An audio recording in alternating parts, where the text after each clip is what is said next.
From Interior Alaska's most trusted news source, this is the Fbx Evening News.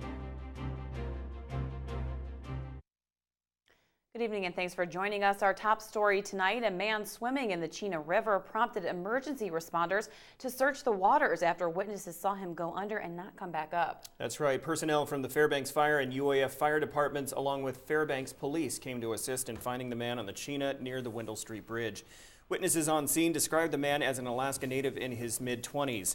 Friends and family members were walking along the river shouting the name Andrew as responders continued searching the waters by boat. Witness Carol Wilbur says she called 911 as soon as she saw the man go under the water. That I'd seen this young man go down underneath the bridge, and then they showed up. I was sitting on the riverbank up from the bridge here, like in that lawn area, and I heard this guy coming down the river. He's really struggling to breathe and everything. So I watched him, and he came downstream, and he went underneath the bridge. I saw him actually go under. When we got on scene, we talked to people. They said there were two people that were swimming in the water. One person came to shore, the other person went underwater, bobbed a couple times, and they haven't seen him. Squadrons of F-35 fighters are likely to be stationed at Eielson Air Force Base. That was the word this morning from members of the Alaska Congressional Delegation. Monty Bowen has the story. Secretary of the Air Force clearly indicated that Eielson Air Force Base is the front runner. As part of the delegation, I'm excited. A lot of teamwork from every walks of life, from everybody. Secretary of the Air Force Deborah Lee James told the delegation an environmental impact analysis would begin now. A final decision is expected in the fall of next year. Borough Mayor Luke Hopkins said a lot of information needed for the impact statement is already available from other studies done about Eielson in the past few years. He said a lot of people were involved in getting to where we are today. You know, it's not just a few people in Fairbanks, but it's a whole string all the way up to our congressional leaders and friends of the military.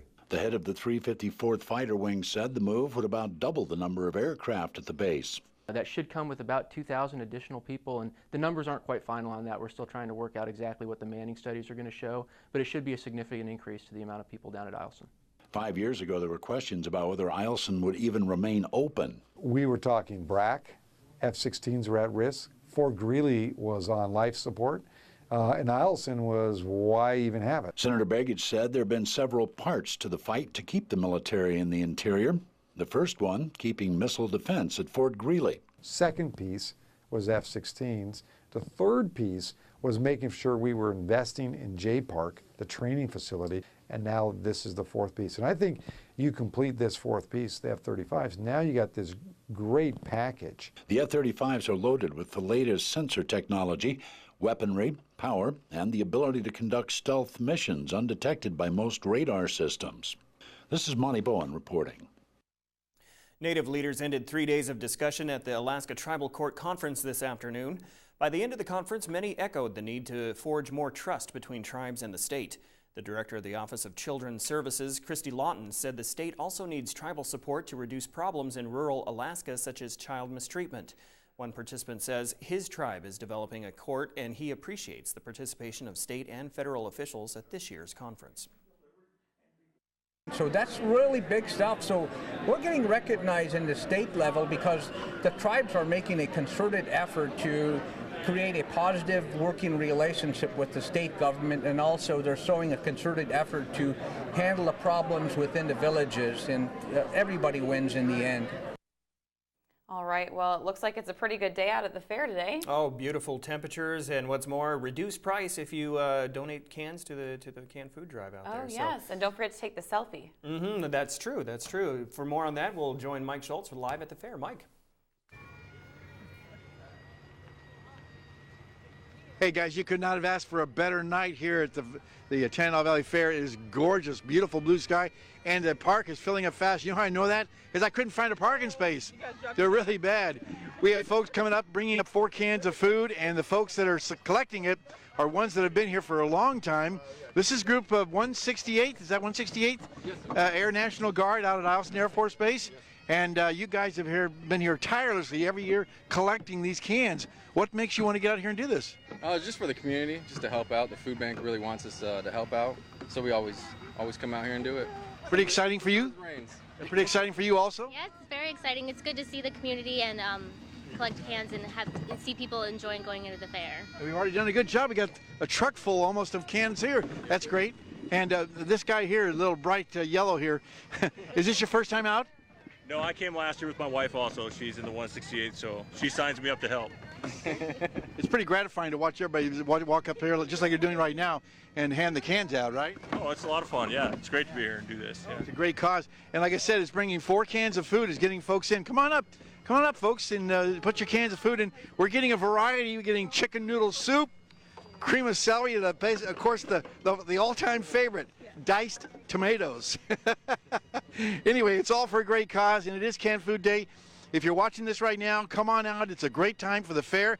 It's going to be beautiful all night long and all week long, and we'll be back with more about the weather later on. Back to you guys. Wow, it looks like they had a lot of cans. Yeah, one year I donated corned beef hash. Wow. Yeah. I don't remember what I've donated. I still remember to this day. All right, well, when we come back, a Fairbanks woman is facing numerous charges after allegedly causing an accident that left her passenger in critical condition. Also, the Fairbanks fugitive who eluded police for days was indicted on additional charges today. We'll have those stories next. Stay with us. Welcome back to the Fairbanks Evening News. A woman has been charged with felony assault after flipping her vehicle several times and leaving her passenger with serious injuries. Fairbanks police say 20-year-old Lauren Thatch is facing charges of second-degree assault, driving under the influence, reckless endangerment, and other charges after the accident late last evening on Cushman Street. Police say Thatch was attempting to pass a pickup when she lost control and her vehicle flipped several times, ejecting both herself and her unidentified passenger. Both were taken to Fairbanks Memorial Hospital for treatment. Her passenger reportedly sustained a lacerated liver and 2 punctured lungs and is currently in the intensive care unit. Bail for Thatch was set at $10,000. Thatch was also ordered no contact with the passenger as well as her roommate, both of which are witnesses. More charges for the Fairbanks man who led authorities on a days-long manhunt. Julius J.T. Chambers has been indicted by a grand jury on charges of first-degree vehicle theft, escape, assault, resisting arrest, and giving false information. Chambers has been in jail since police, along with assistance from U.S. Marshals and a Trooper K-9 unit, arrested him after he was found in hiding in his girlfriend Cindy Roeder's North Pole apartment. Since then, Chambers has been taunting Fairbanks police on his social media page, most recently posting video messages from inside Fairbanks Correctional Center. Now, in the video, you can hear Chambers taunting the officers and admitting to driving away with a police vehicle. Chambers will be arraigned on the new charges in Fairbanks Superior Court. No bail for a Copper Center man accused of sexually abusing a minor. 61-year-old Kevin Tylat is facing 2 counts of sexual abuse of a minor in the first degree, both felonies. Court documents say Tylat sexually abused the 10-year-old girl beginning in 2009. The abuse reportedly continued for 3 years before the victim told him to stop after she learned about rape and knew it was wrong. He allegedly made statements admitting to the abuse, stating it occurred several times. Numerous Native educators and students gathered in Fairbanks this week for the annual Tanana Chiefs Conference Education Summit. Educators from villages across the state came together to discuss important issues facing today's youth and their education. 2 of the topics discussed were classroom sizes and keeping the native language alive from generation to generation. According to the educators, classrooms that have a small number of children are in jeopardy of being closed down, forcing those students to leave their villages for areas that can provide them with an education. You know, education is a priority for Tanana Chiefs. And so, everything we can do to improve the lives, of our people, just because of the poverty levels, the lack of, support, as far as, our young people getting jobs, we have to improve that. And so education is a tool, that we can never give up on, and we just need to continue to really help our young people as much as we can. How can you possibly bake a pie on a grill? Well, we've got it for you. It's time to take a look at this week's edition of Backyard Barbecue. Good afternoon. I'm Dan Gilson, owner of the Charcoal Supply Company and pitmaster of Three Dogs Barbecue Competition Cooking Team. Today we're at the fair, and I'm going to do a really nice baked apple today. What I've got here is I've got a mixture of some Gorgonzola cheese, butter, and walnuts. And what we're going to do is I've already got an apple that's been cored out, and I use a melon baller to do this to make it nice and easy. And we're going to fill that mixture right into the apple there. Once we get these apples filled, we're going to set up our grill with that indirect cooking, little pan in the middle to keep everything from getting too close to the flames. We're going to put a little bit of honey right on top of these apples and get them ready to go into our grill. We've got that indirect grill set up at about 350 degrees, and we're going to try and cook these things for about 30 to 40 minutes, whatever it takes for them to get fully cooked. All right, it's a pretty easy preparation. We got it done. Let's go ahead and take a look here in the grill and let you see what the finished product looks like. Get our gloves on so we don't burn ourselves.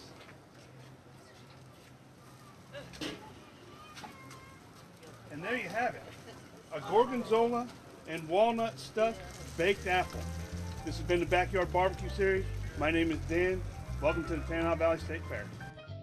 And we'll laugh and be happy at the Backyard Barbecue. So that's how you do it. You take the pie completely out of the equation and just bake the apple. Yeah, but either way, it looked delicious. And then put it on a stick, and I bet you it'd sell like hotcakes down there at the fair. Yes. Or it would sell like baked apples. Yeah, I mean, anything he makes on that grill is just delicious. Oh, absolutely. We need samples. Seriously, we're hungry. Absolutely. All right, coming up in sports with Austin Buchanan, he will tell you how the Gold Panthers did in the NBC World Series. Also, another sneak peek at another local high school football practice. All right, and also, is $60 million too much for a high school stadium? Well, he's got that story as well. Stay tuned.